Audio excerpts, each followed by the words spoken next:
Welcome, dear listener, to Survive the Jive, a podcast about ancient history and pagan religions. Today we welcome another musician, Dan Capp from Wolcensmen, who will discuss his pagan faith and how it influences his lyrics and music. Dan was originally known as a member of the Anglo-Saxon themed metal band Winterfylleth, which he joined in 2015 after formerly working as their art designer. He had already begun work on an acoustic side project called Wolcensmen in 2013, but this really took off in 2016 with the release of the demo. And in December 2020, Dan left Winterfylleth to focus entirely on his own project. Dan's use of pagan imagery and themes, combined with archaic vocabulary, often from post-pagan times, but evoking the persistent paganism in the folk ways of the peasants of England, breathes life into a natural expression of the English folk soul, and is the best expression of pagan faith through art that I am aware of in the 21st century.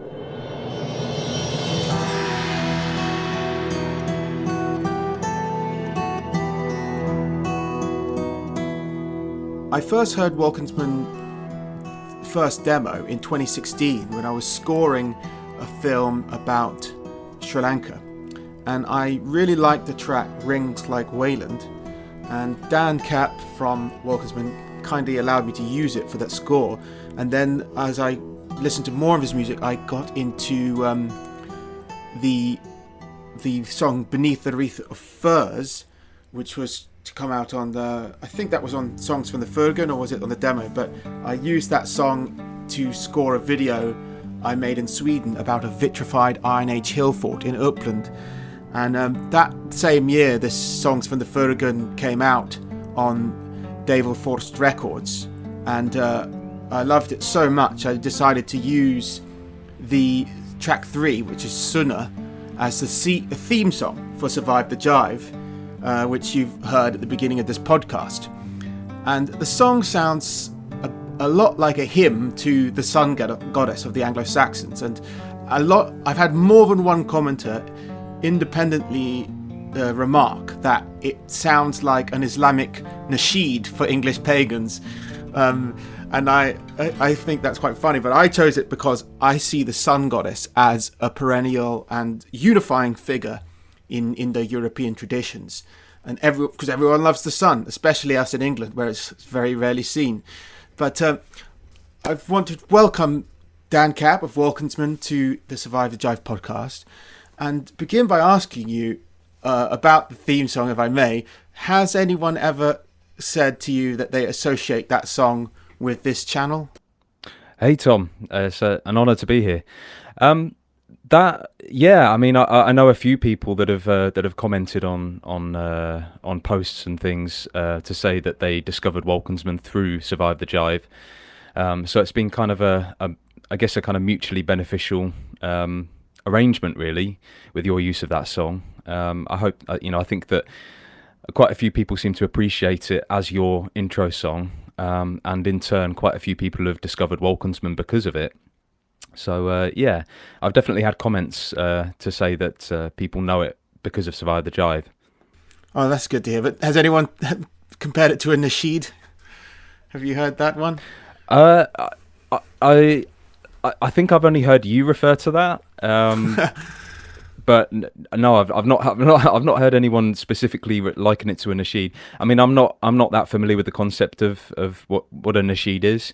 I mean, I know what it is, but I don't know. I've not studied the kind of canon of nasheeds that come from that part of the world or anything like that.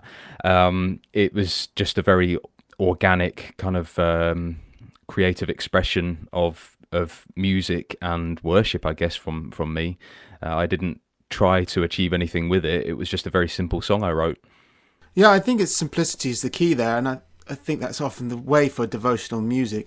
I don't know much about nasheeds myself, but I know that there's a kind of mental gymnastics from Islamic theologians who try to say nasheeds aren't music because technically music is haram, but and these are devotional chants or whatever, but not singing. But quite obviously to a Western ear, it is singing because they're carrying the vowels in certain notes and things.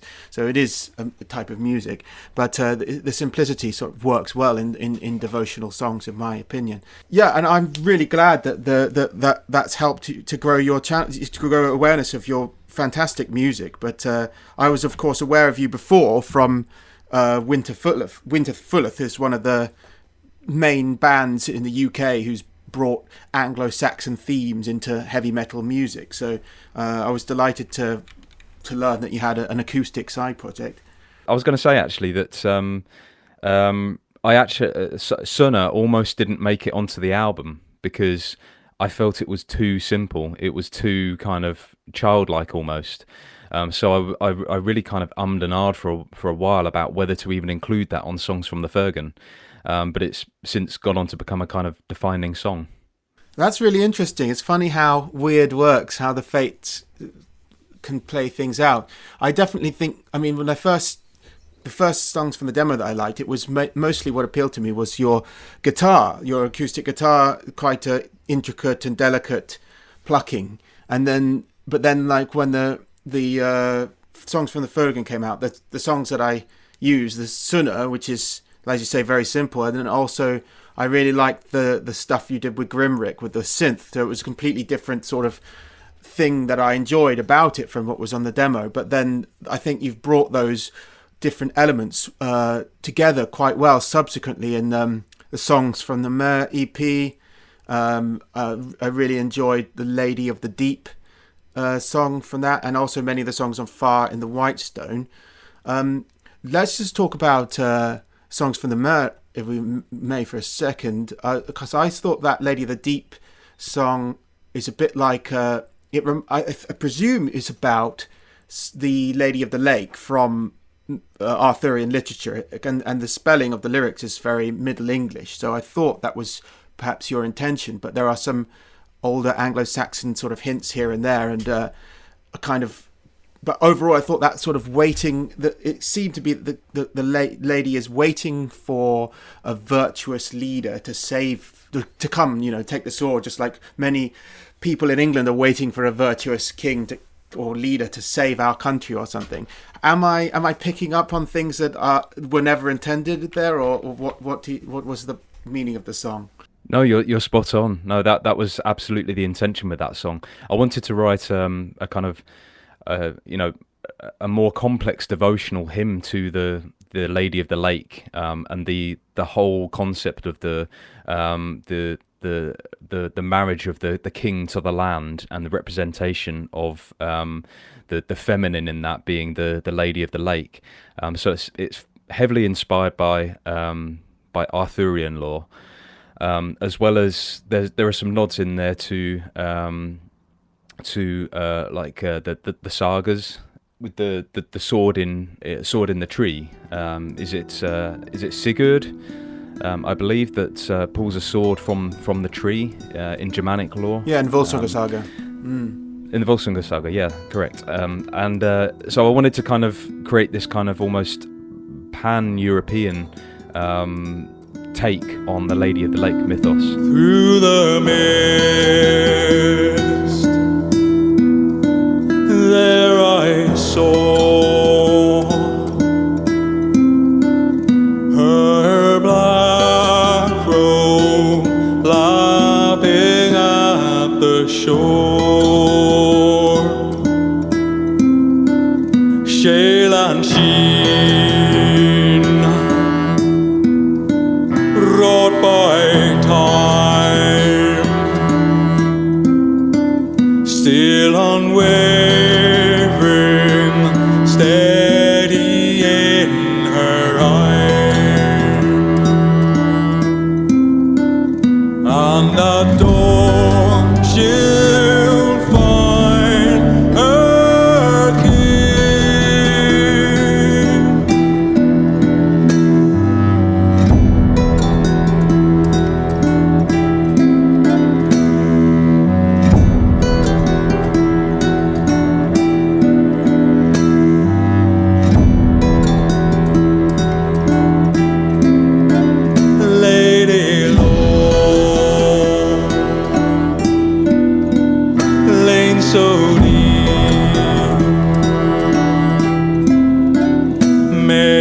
gifts fall softly to her key. Uran eyes, lager eyes, for an earthly king with godly eyes, and that all she'll find her heart. Right, yeah, I think it works really well. It's something, even though this Arthurian literature is so Christian stuff, there's something, I think everyone who enjoys it in the modern era kind of feels like it harkens back to this mystical, ancient time somehow. And I thought that was, in artistic terms, that's really well depicted by Boorman in the Excalibur movie from the 80s, where they really focus on the mystical element of the king and the king's relationship to the land, which is what you're talking about as well, with that idea of like the king and the land becoming one. And that to me also goes right back to like Indo-European notions of the hieros gamos and the marriage of the feminized earth to the masculinized sky. So I don't know how much of that was intended in your lyrics as well. Yeah, well, Excalibur is one of my favourite films too. And as you say, the way that film depicts the mythical nature of this concept is to me is kind of deeply influential. And the thing that I get a chance to do with my music is not just to portray a concept, but to portray the atmosphere that goes along with that concept. And obviously, when you're watching a film, you take on board the kind of narrative of the film, but also the atmosphere and the visuals and everything. So my intention with that song was to try and paint similar kind of immersive visuals with the music to accompany the concept that I was trying to present.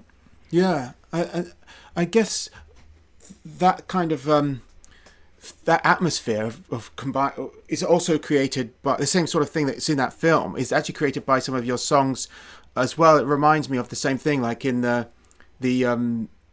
album that came out the same year, Fire in the Whitestone in 2019. You have the song of Thralls and Throes, which you don't have any lyrics on, but the way it sort of combines acoustic instruments and like the big synth ending, it reminds me of some kind of 80s sword and sorcery film a bit. So I don't know whether that's why I thought of Excalibur just now, but was that intentional?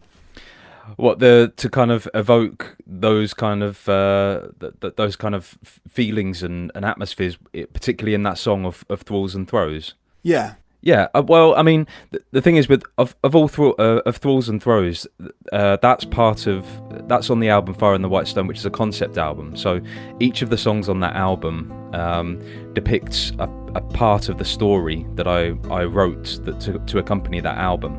So that song specifically represents the moment in the story where the protagonist is kind of being dragged along by a turbulent river and almost drowning in it.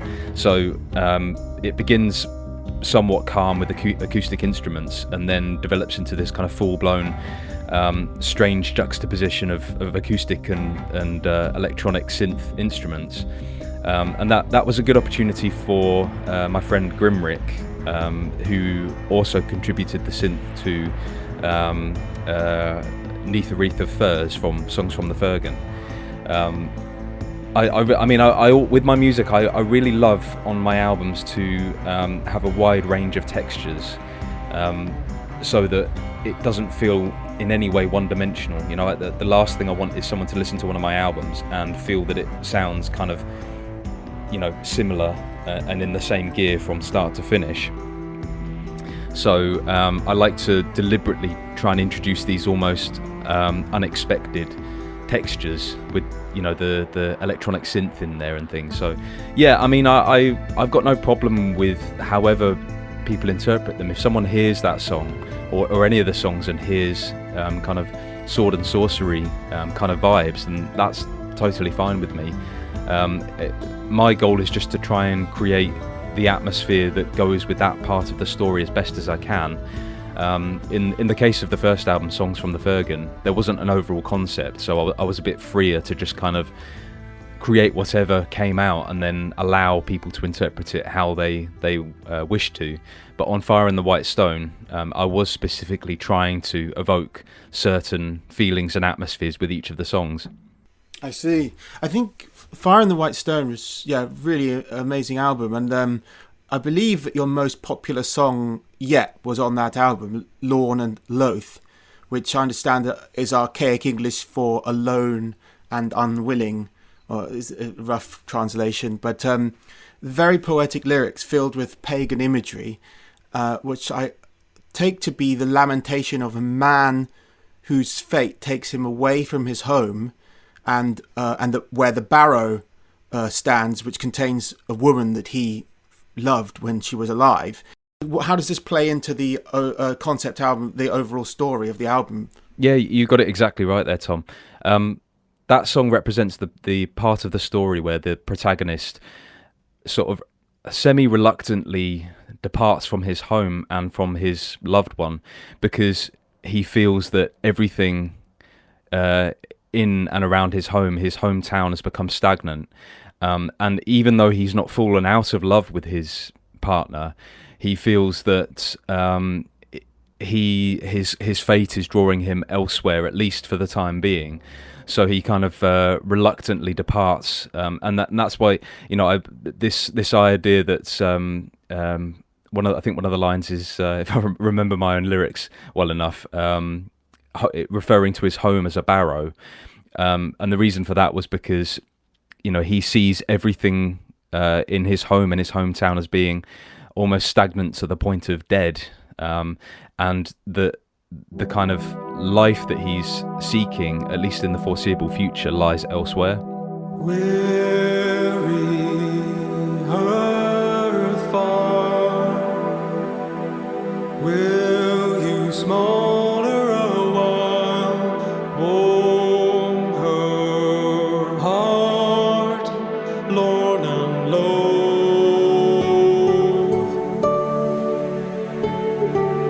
homely barrow, she'll be yours alone, my grave lies afar.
Interesting. It's actually a precedent, and I think it's in the Eddas where people, or at least the sagas, where they use the term hills of home, referring to barrows, as a way to talk about home. So like the barrow can actually be a symbol not just of death but of your home territory, in Norse sources at least. So probably something similar in the English. So I don't know if you were aware of that and that was influencing your choice of evoking the barrow in that context. No, I wasn't aware of that at all. No, that's no. Thanks for mentioning that. I had no idea. Oh, that's interesting. Yeah. So this character, to what extent is he you? Yeah, to an extent, he is me. I mean, I was careful not to fall into that trap of kind of writing a sort of autobiographical story, because I've known bands to do that, and sometimes it feels a little bit kind of cringy. So I was careful not to make it too much of a representation of myself, but there are definitely aspects of me in that character, mainly in the sense that I believe I've always had quite an adventurous spirit, in not so much literally in kind of geographical wanderings. I've toured Europe a few times and explored a few places, but I wouldn't consider myself a kind of worldly traveller. But more in the kind of philosophical sense, I like to explore any knowledge, really, any kind of any tradition I will explore, or any kind of concept or truth or whatever I like to explore, and I've always been that way. So it's kind of more metaphorical in the sense that the character in the story is traversing his world, but the aspect of me in that is more someone who's kind of traversing the kind of philosophical the philosophical landscape as opposed to the literal one.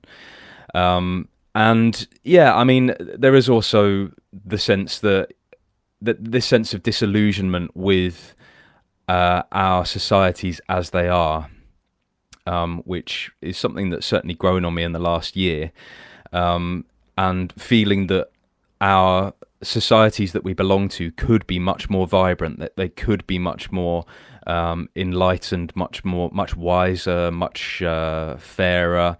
They generally just could be better, and that people like us, and I'm not going to speak for you, Tom, but I think a lot of the listeners will probably identify with this feeling that we're looking for a better way of being elsewhere, and we're willing to kind of explore unknown territories to get there. Yeah, I can see that. Like, intellectual and spiritual journeys can just take you away from people and familiar places and people just as much as physical journeys can. And it makes more sense now in the context that you've explained it, because I get the overall impression from your lyrics that you're a person with a strong connection to land, and that you draw inspiration and spiritual sustenance from land. So it would make sense for you to have a kind of, maybe not so much as a physical wanderer's relationship with the land, but maybe you could tell us a bit about your about landscape in your creative process. Like, are you inspired at all directly by the English countryside and landscape, or is it more that you're inspired by musicians and poets and artists who have already drawn inspiration from that landscape? I would say the former more than the latter. My goal with Wolcensmen since the beginning has always been to recreate the feeling of being in a place which feels magical. So, I'm sure everyone listening has had the experience of perhaps taking kind of like a twilight wander in some pristine woodland or something, and just feeling that overwhelming sense of kind of the magic of the trees and the lighting and the sounds that you hear, and perhaps not being able to hear anything except for the call of birds, or some rustles among the undergrowth and things like that, and just that kind of serene feeling which feels like home. And with my music, I've just always tried to recreate that in a way so that the person listening to the music, even if they're sat in a flat in the middle of London, they can put some headphones on and they can be instantly transported to that place, which I've tried to evoke with the music. That's always been the main thing I've tried to achieve with my music. I am inspired by other musicians, of course, and sometimes I listen to things that other musicians do, and I think, oh, that's a clever trick. But it's usually in the sense that I'm listening to it thinking, oh, that's a very clever way of evoking that feeling. Maybe I can use a similar trick to evoke a similar feeling or a different feeling, So it's always with this idea in mind of taking the listener to kind of a pristine or well, not always pristine. I mean, sometimes, particularly in Fire and the Whitestone, because it's a story which has kind of sorrowful moments and joyful moments and tense moments and peaceful moments. These are all different feelings which I'm trying to create with the music. So, but mostly I would say most of my music throughout the back catalogue is trying to evoke this kind of this feeling of serenity. I think you achieved that in a lot of the songs. There's also kind of sometimes sort of lurking menace or sorts of not entirely serene aspects to it, to some of the songs, like Sprig and Spear is also very interesting on that album, and the Adinic themes particularly interested me. I'll play a clip from the song, and you can hear the lyrics evoke a will to war. There is a vision of a hanging tree and self-identification with a spear. Could you elaborate a bit on these? Yeah, sure. I mean, that song represents the moment in the story where the protagonist has suddenly become aware that he has this destiny to fulfill, and that throughout the story he's been kind of unwittingly taken on this journey, almost against his not against his will, because he did embark on the journey in the first place, but he didn't know where he was going. He didn't know why he was going. But at this moment in the story, he understands what his destiny is and that he has to rise to fulfill it. So it's kind of a moment of kind of heroic realization almost, which is why the song starts with these kind of heroic sounding horns, and then moves into quite a kind of tense passage of music. And I did my best to evoke that tension with my vocal style in that song as well.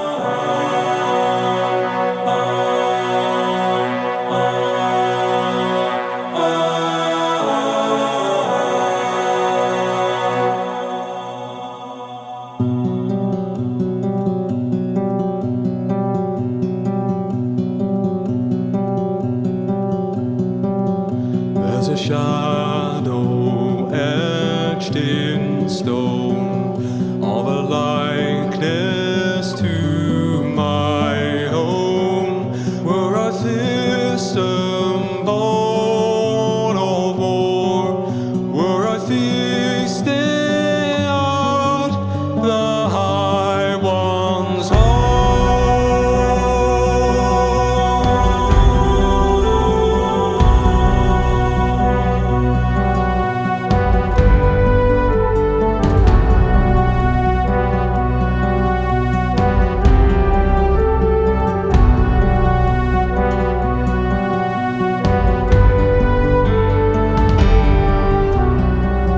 There's a rising tide in me, pulling forth the swollen sea. Should I storm death's hefty door, as a wave that hammers on the shore, I see the hanging tree that tethers me as I fare forth.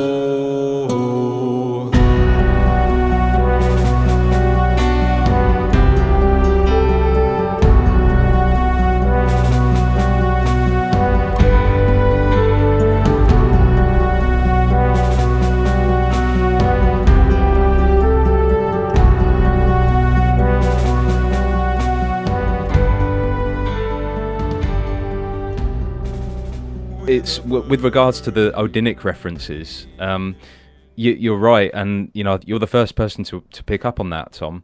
The idea of the spear, Sprig to spear, it's playing on this connection that the spear has to Woden himself, it being his symbolic weapon of choice, but also the idea that a person can be a spear in the sense that destiny has flung them at a certain target and they're heading there whether they like it or not.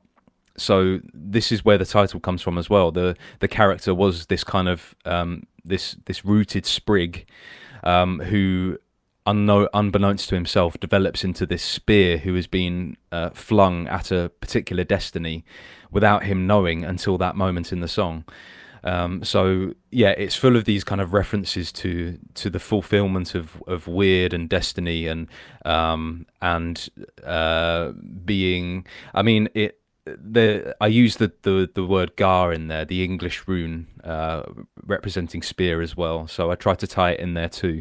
Yeah, I really think that sort of bittersweet resignation to one's fate is exactly what you see expressed in the sagas by Norse characters. Is sort of they're resigned to it, but it's a kind of, there's a sort of resentment towards that in a way sometimes, not all, or questioning whether it's for the best or not, or what power one has to contest it, which I thought, yeah, it really brings to, it does in a musical format really sort of revive the spirit of the North, of this kind of attitude to fate. So I've very much enjoyed that.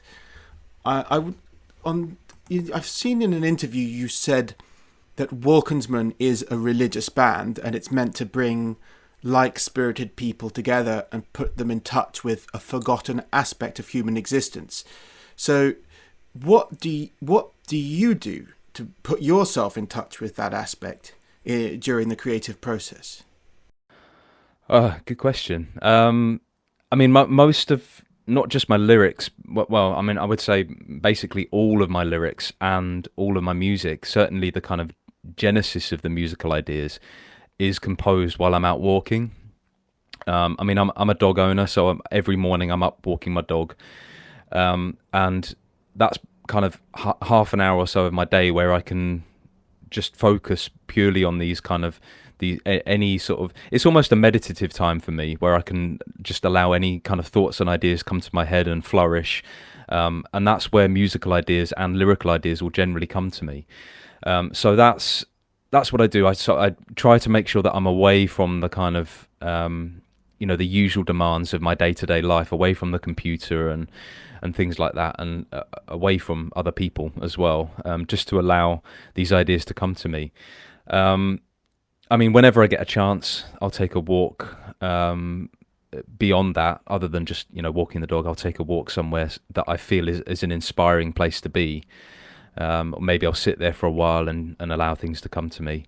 But I mean, I draw a lot on other music, particularly kind of ambient music. I'll use to put my mind into the right kind of space, not necessarily to write music of my own. I won't sit there listening to other music while writing my own music or anything like that, but I use it to make sure that I'm always in touch with the kind of the world that I try to envision with Wolcensmen, so that I'm not only living in this kind of modern, high-tech, digital world, which we all kind of have to an extent, but that I've always got this connection to this kind of pre-industrial world, which I try to depict with Wolcensmen.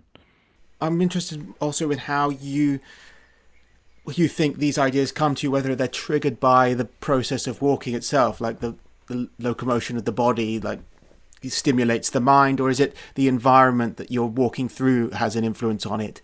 I know that you also said that the creative process itself is you said creation is the ultimate act of worship. So if creative process can be seen as a ritual, perhaps, or would you not agree with that?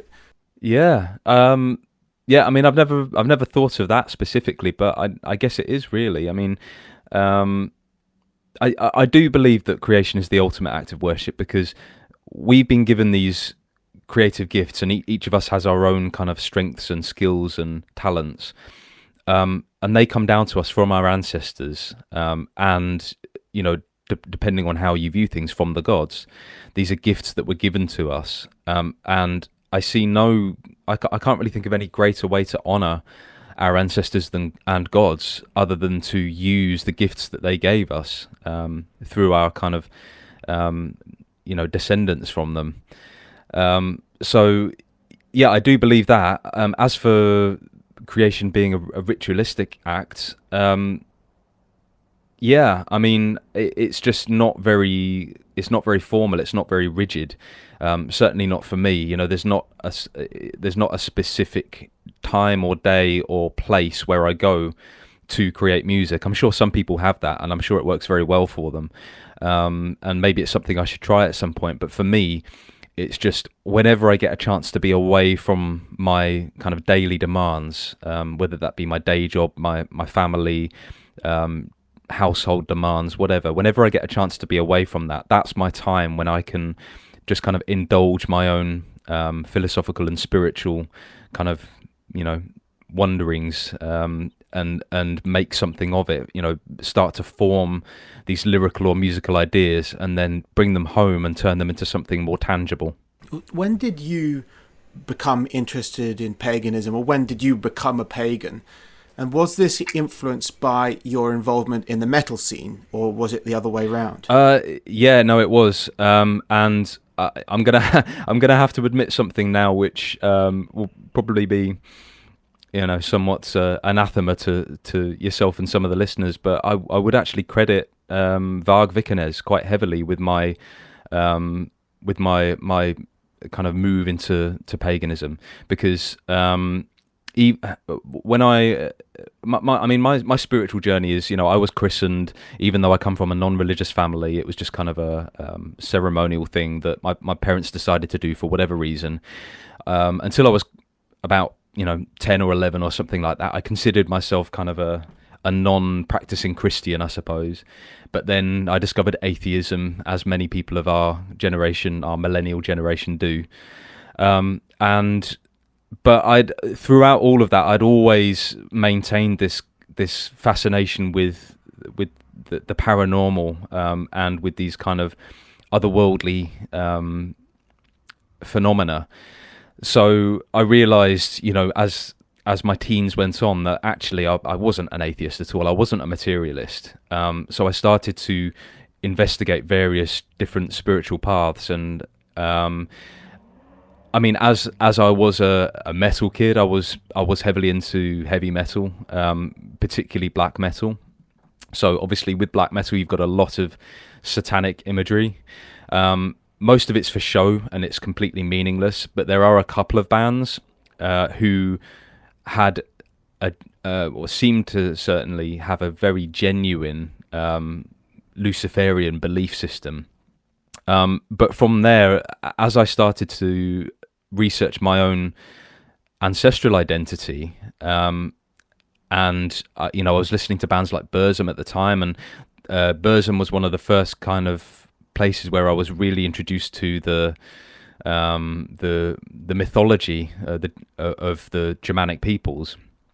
So and the atmosphere actually of that music and of other black metal music, somehow that music is something I will always associate with the same kind of feelings I try to portray with Wolcensmen. These kind of this feeling of being in a pre-industrial world where man-made rules don't apply, and that it's the, you know, purely the natural order that you're adhering to, and that you are responsible for yourself, and you honor your ancestors and your gods. And you know, I mean, that these are the kind of themes that also come to us through Tolkien's work as well. And to me, it all portrays very much the same thing. So as I started to discover these things and combine it with my own sense of identity, I realized that the only spiritual path that makes any sense is the kind of Wodenist Germanic heathen path. You know, I'd explored Celtic shamanism, which I got quite a lot out of, actually. Some of the practices that I did from reading these books were very formative for me. But you know, when I think a lot of people in England kind of grow up thinking that their identity is Celtic, and it's not until they dig deeper that they realise, well, actually, we don't speak a Celtic language, we don't worship Celtic gods, our place names are almost entirely non-Celtic. So why are we trying to fit ourselves into this box, when actually our more natural way is to be who we actually are, and that's when I landed upon Germanic heathenry. It's a very, very similar story to my own, actually, but I won't bore you with mine. But it's just strikingly similar, and I think it's interesting that you're not the only one to have sort of compared the black metal scene, the Scandinavian phenomenon, predominantly in the 90s, to the ancient Nordic, Germanic, and Indo-European in general Männerbunde cult, and you say that this genre served, or serves for some people, a similar social function for young men as this kind of the camaraderie and of being in a group outside of society that used to exist in these warrior bands of young men who felt themselves to be, spirits of the dead going against social norms and stuff. It certainly is an element of the pagan world that was revived in an artistic form with black metal. And it's also interesting you bring up Tolkien, which obviously was a major inspiration for Burzum, but in the lyrics and the name even. But I feel like Wolcensmen is kind of a departure from that, the purely dark and angry, furious Wodenic element of the pagan world, and perhaps an exploration of other neglected aspects of it, that perhaps going back to Tolkien a bit more rather than black metal. That's how I interpret Wolcensmen, perhaps. Or do you feel like you could explore different things with Wolcensmen than you could previously in Winterfylleth? Oh yeah, no, absolutely. Your interpretation of black metal as a kind of modern day Männerbunde is really accurate, I think, because when you grow up in polite society, no one's going to show you the gods and the runes and the kind of the less kind of palatable aspects of the old pagan culture. No one's going to show you that. Or if they do, they're going to show you a very sanitized version of it. Whereas when you have something that's as antisocial as black metal, it's not afraid to show you the darkest, deepest, most wild aspects of that. So I think that's why it serves such an important function, because it opens a portal to that world which we wouldn't otherwise have access to. And yes, I mean, I think maybe subconsciously that's why I started the Wolcensmen project, because I wanted to explore that world in a kind of broader sense than you can, because with black metal you can't really write lyrics like I have in Lorn and Loath about the sorrow of leaving, a loved one, and referring to your previous home as a barrow that's going to look after your loved one. You can't really do that unless you really dress the the meaning up in very kind of dark, spiteful words. At which point it probably loses its meaning altogether. But with Wolcensmen, obviously, I'm a lot freer to express music in a brighter, more romantic, as opposed to a purely kind of dark romantic way. So yeah, I do feel Wolcensmen has given me a lot more freedom than I would have had if I had stuck to making black metal purely. And what direction do you think you can take Wolcensmen in the future? You've already experimented with so many different musical styles and influences with the project. So what comes next? I haven't actually thought about that too much. I'll just make whatever music I feel like making, really. I don't have kind of an agenda for, I want to start out making acoustic music and then develop into, full kind of electro beats or something like that, which some bands have, and I don't know if their progression was conscious or not. But I certainly don't have a conscious kind of plan to move in any specific direction. I mean, I have been thinking about creating music that's more synth-based. I quite like the idea of maybe doing music which is simplified down to synth and vocals. Now that, because at the beginning of Wolcensmen, I didn't consider myself a vocalist at all. I didn't actually want to do the singing. I just couldn't find anyone who was passionate about that specific type of music to do the vocals for me. So in the end, because it was initially it was a project of kind of self-indulgence, I just picked up the microphone and did the singing myself. As the years have gone on, I've tried to kind of fill that mold better than I did at the beginning. So I've kind of become a vocalist. So now that I feel more confident in my singing, I feel that maybe I can perhaps more regularly drop the guitar, even maybe just do something a little bit different in that sense, so that it's not always confined to what can be done on a guitar, and it might perhaps have a bit more of a kind of ethereal feel to it if it's just synth and voice at the same time. So that's something I've considered doing in the future. But then again, on the flip side of that, I've also considered simplifying it in an acoustic sense as well, and bringing it right back down to just a single guitar and a single vocal. So it's more kind of almost traditional folk in the way that it's presented.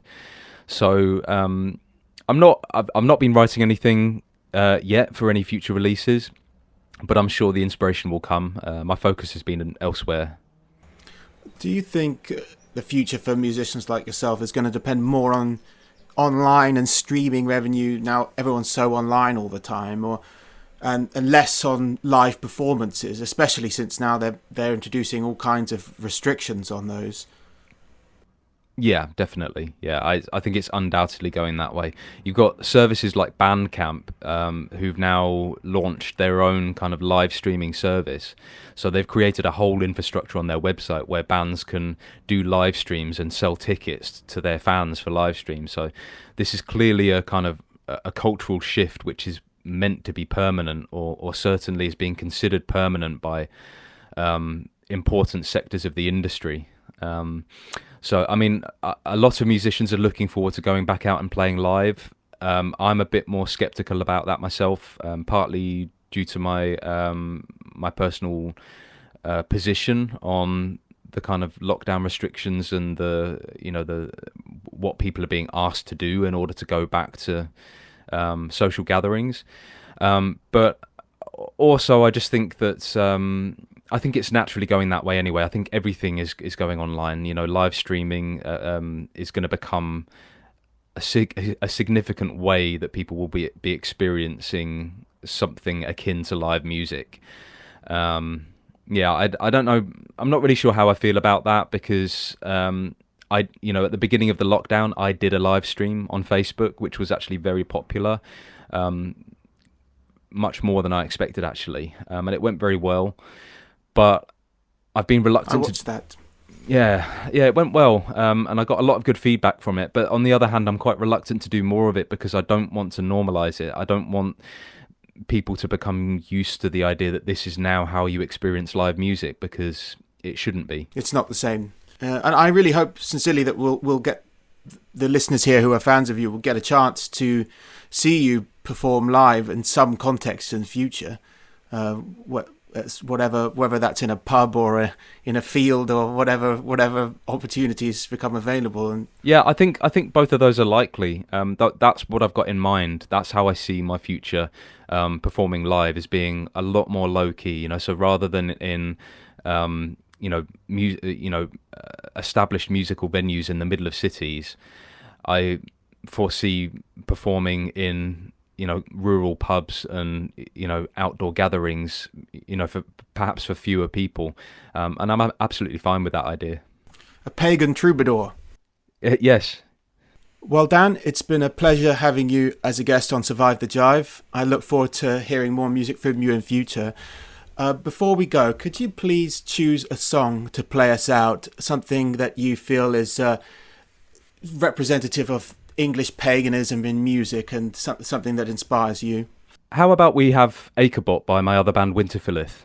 When I joined Winterfylleth, just by chance, one of the first album we recorded and wrote was an acoustic album, and one of the songs which I wrote the lyrics for and contributed to musically was a song called Æcerbot, which is about the Anglo-Saxon field blessing, which I'm sure some of the listeners are familiar with.